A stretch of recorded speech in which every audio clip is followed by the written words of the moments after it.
Friends, आज का हमारा टॉपिक है hidden goodwill.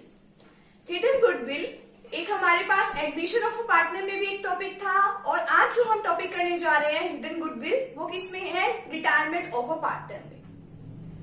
Retirement of a partner में हमने काफी सारी चीजों को पहले स्टडी कर लिया है कि रिटायरमेंट ऑफ अ पार्टनर क्या होती है और रिवैल्यूएशन वगैरह उसमें कैसे की जाती है और भी एडजस्टमेंट्स ऑफ रिजर्व्स वगैरह कैसे की जाती है, ये सब हमने अपने प्रीवियस वीडियो में सीख चुके हैं। आज का हमारा टॉपिक है हिडन गुडविल और ये जो है एग्जाम्स में भी काफी बार इंपॉर्टेंट क्वेश्चन है, 4 मार्क्स के अंदर ये क्वेश्चन आ जाता है। अगर आप मेरे इस YouTube चैनल पे न्यू है तो आप मेरे चैनल को सब्सक्राइब कर दीजिए, वीडियो को लाइक कर दीजिए और अपने फ्रेंड सर्कल में इस वीडियो को जरूर शेयर कीजिएगा अगर आपको ये वीडियो हेल्पफुल लगे तो अब हम बात करते हैं कि हिडन गुडविल क्या होती है। हिडन गुडविल यानी कि जो गुडविल जो है हमें दिखाई नहीं देती वो होती है हिडन गुडविल। अब बात आती है कि रिटायरमेंट ऑफ अ पार्टनर में इसका क्या लेना देना है। रिटायरमेंट ऑफ अ पार्टनर में आपको पता है या तो कोई एक पार्टनर क्या करेगा, एक रिटायर्ड पार्टनर होता है वो रिटायर होकर हमारी फर्म से चला जाएगा, ठीक है। एक होता है हमारे इसमें रिटायरमेंट और डेथ ऑफ अ पार्टनर में या फिर किसी पार्टनर की डेथ हो जाएगी। ये 2 ही केस हमारे यहाँ पे होते हैं, या तो कोई पार्टनर रिटायर होकर चला जाएगा या किसी पार्टनर की डेथ हो जाएगी। अब देखो कोई भी पार्टनर जो हमारी फर्म से जा रहा है फ्री में नहीं जाएगा वो, हाँ भाई ठीक है मैं चला गया। अब मान लो अब ठीक है जो रिटायर पार्टनर है वो कुछ ना कुछ हमारी फर्म से ले जाएगा। अब बात आती है कि जो डिसीज पार्टनर यानी कि जिस पार्टनर की डेथ हो चुकी है वो क्या लेके जाएगा। वो तो ऐसे ही मतलब उसकी तो सडनली मान लो डेथ हो गई तो उसका भी जो लीगल रिप्रेजेंटेटिव होता है ना, उसका भी जो एग्जीक्यूटर होता है। लीगल रिप्रेजेंटेटिव का मतलब कि उसका एक नॉमिनी होता है कि जिसके नाम वो कह के जाता है कि अगर मेरी डेथ हो जाती है बाय द चांस तो इस पर्सन को मेरे फर्म से जितना भी पैसा वगैरह मिलना चाहिए उसको वो दे देना, ठीक है। तो ये वाले केस होते हैं। तो अब क्या होता है कि हमें क्या लेना पड़ता है, जो रिटायर होता है पार्टनर या फिर जिस पार्टनर की डेथ होती है तो उन पार्टनर्स को क्या मिलते हैं, उनके रिवैल्यूएशन में उनका जितना उनका शेयर बनता है, यानी कि रिवैल्यूएट करके देखते हैं हम अपनी असेट्स एंड लायबिलिटीज को कि क्या हमारी मार्केट वैल्यू अब के टाइम में क्या है, तो उससे जो प्रॉफिट आता है वो उनको मिलता है और भी जो उनकी कैपिटल जितनी क्रेडिट बैलेंस होता है वो मिलता है और भी काफी सारे एडजस्टमेंट जैसे रिजर्व्स पड़े हो वो मिलता है, यानी कि सभी में उनको शेयर मिलता है।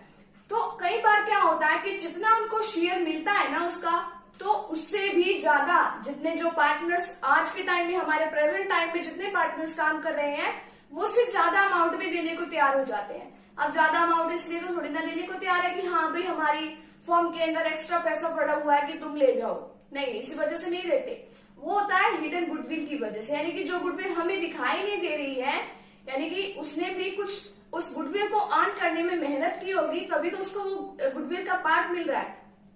तो वो सरप्लस अमाउंट किसकी होती है? गुडविल की। यहाँ से आप समझिए जो उसको रिजर्व मिलते हैं, रिजर्व में उसका जितना शेयर है वो मिलता है, रिवैल्यूएट करने से हमारी एसेट्स एंड लायबिलिटीज को उसको वो शेयर मिलता है, प्लस अदर और जितने भी एडजस्टमेंट्स होती है वो उसको मिलता है। बट कई बार इन तीनों से भी ज्यादा उनको क्या मिल जाती है? सरप्लस अमाउंट मिल जाती है। सरप्लस का मतलब ज्यादा अमाउंट मिल जाती है। तो उस अमाउंट को क्या कहते हैं? उस ज्यादा अमाउंट को हिडन गुडविल कहते हैं, जितने से वो एक्स्ट्रा अमाउंट होती है।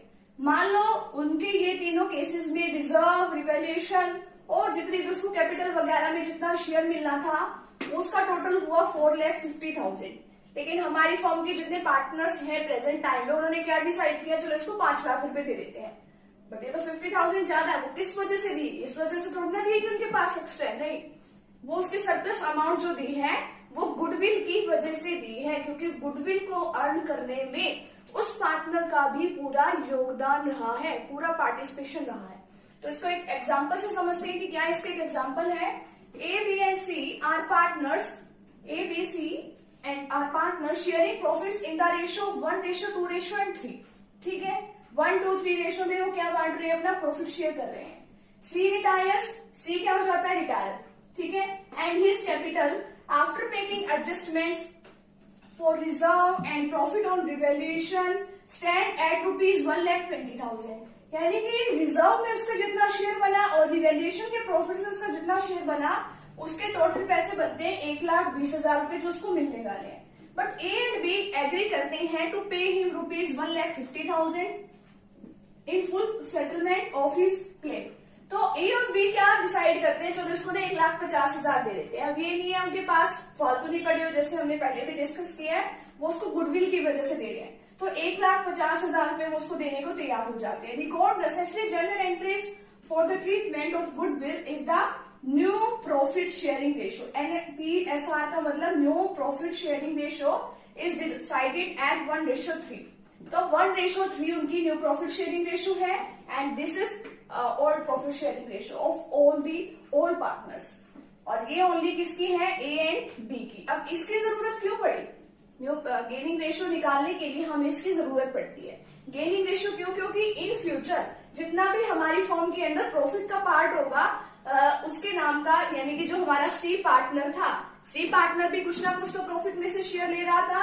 अब वो पार्टनर का उसका बचा हुआ शेयर कौन लेंगे, जो हमारे रिमेनिंग पार्टनर है ए एंड बी, वो उनको लेंगे। तो 1:3 इनकी क्या है, गेनिंग रेशियो है, और उसको वो क्या देंगे, जिन्होंने एक्स्ट्रा पेमेंट देने का प्रॉमिस तो कर दिया, देने तो पड़ेंगे इनको, तो इनके अकाउंट को क्या कर देंगे, हम डेबिट कर देंगे। तो किसी पार्टनर का अकाउंट डेबिट होता है तो यानी उनके अकाउंट में से पैसे जा रहे हैं। तो यहाँ पे देखिए अमाउंट एग्री टू बी पे इन फुल सेटलमेंट, कितनी अमाउंट देने को रेडी है ये, 1,50,000। अब इसमें से सी की कैपिटल कितनी बनती है सभी एडजस्टमेंट करने के बाद, 1,20,000। तो एक्स्ट्रा जो पैसे दे रहे हैं वो कितने हैं, 30,000। वो किसकी वजह से दे रहे हैं, हिडन गुडविल की वजह से दे रहे हैं। ठीक है, अब बात आती है गेनिंग रेशियो निकालने की। गेनिंग रेशियो थोड़ी ना दे दिए, गेनिंग रेशियो ये नहीं है, अगर हम इसको लेस करते हैं न्यू प्रॉफिट शेयरिंग रेशियो में से ओल्ड को लेस करते हैं तो हमारी गेनिंग रेशियो निकलती है। New profit sharing ratio A की कितनी है, 1/4। 1/4 कैसे, 1 + 3, 1/4 माइनस ये 1/6। तो इसमें इसका एलसीएम लिया तो इसकी रेशियो आई 1:12। बी को कितना गेन हुआ, 3/4 + 2/6, इसका एलसीएम लिया, इसकी रेशियो आई 5/12। तो गेनिंग रेशियो कितनी हुई, 1:5। अब जर्नल एंट्री हम इसकी करने वाले हैं। देखो अब यहाँ पे सी को तो पैसा मिलेगा ना, वो पैसा किसको मिलेगा, सी को, क्योंकि वो रिटायर होके हमारे बिजनेस से जा रहा है।